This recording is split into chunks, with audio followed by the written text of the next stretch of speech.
अस्सलामुअलैकुम स्टूडेंट्स, आपको पता है कि क्लास 9 की मैथ की बुक पूरी की पूरी चेंज हो चुकी है। तो हम एक्सरसाइज को सॉल्व करने लगे हैं। Exercise 1.1 question number 3।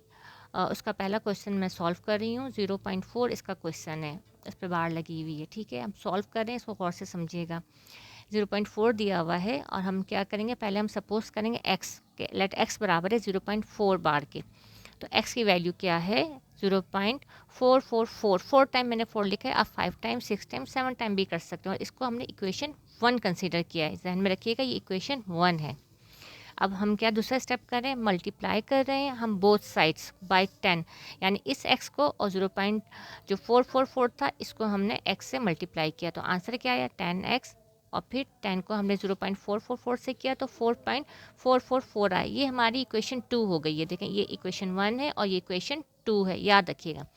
दूसरा सबसे अहम स्टेप क्या है, सब्ट्रैक्ट करना है 1 फ्रॉम 2, यानी इक्वेशन 1 को 2 से सब्ट्रैक्ट करना है, यानी 10x माइनस एक्स।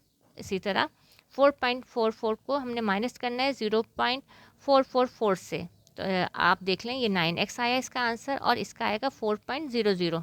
ठीक है, तो x की वैल्यू क्या होगी, x बराबर है 4/9, इसलिए पॉइंट के बाद 0 की वैल्यू नहीं होती, तो 4/9 आ गया इसका आंसर। फिर x की वैल्यू क्या थी हमारे पास, 0.4 थी, ये ऊपर थी, तो इसका आंसर क्या है 4/9, ये इसका आंसर आ गया है।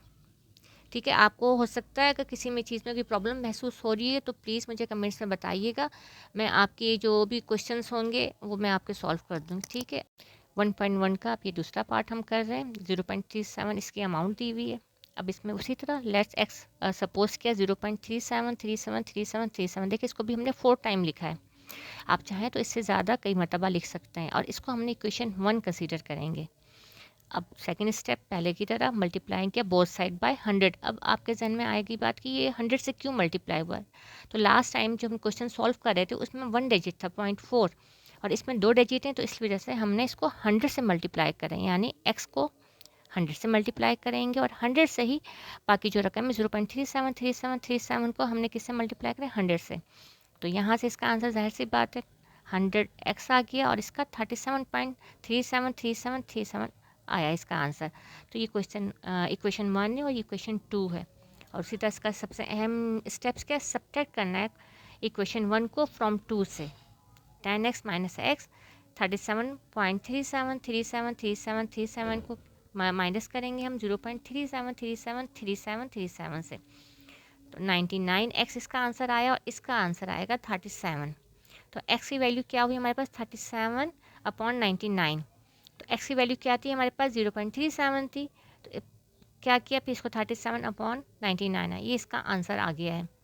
अब देखिए, मैंने आपको 2 क्वेश्चन आपको सॉल्व करवा दिए हैं। अब इसमें कोई आपको प्रॉब्लम हो रही है तो आप कमेंट्स लिखिए और तीसरा क्वेश्चन खुद सॉल्व करके मुझे बताएं आप कि ये आपको आ रहा है या नहीं आ रहा। तो आपके अंदर खुद कॉन्फिडेंस आएगा जब आप सॉल्व करेंगे ना। बहुत आसान क्वेश्चंस हैं, परेशान मत होइए और करके देखिए और फिर मुझे बताएं।